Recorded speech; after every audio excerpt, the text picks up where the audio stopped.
அசைவற்று கிடக்கின்றாய், எந்த சிந்தனையும் செய்யாது இருக்கின்றாய். அழைத்தாலும் தெரியாது இருக்கின்றாய், அலட்டிக் கொள்ளாமல் உறங்குகிறாய். முடிந்ததோ வாழ்க்கை பயணம், அழைத்ததோ உனை மரணம்.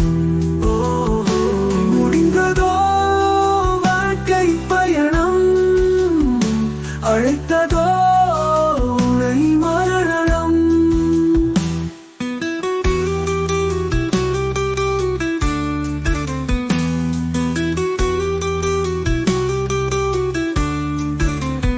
விடியல் இனி உனக்கில்லை, விதிகள் இனி தேவையில்லை. துடிக்கின்ற இதயம் துகளாகும் சமயம், மண்ணில் மறையும் மழை போல் மண்மடியில் சேர்ந்து கொண்டாய். கண்ணீர் மழையை தந்து கனவாய் போகின்றாய். முடிந்ததோ வாழ்க்கை பயணம், அழைத்ததோ உனை மரணம்.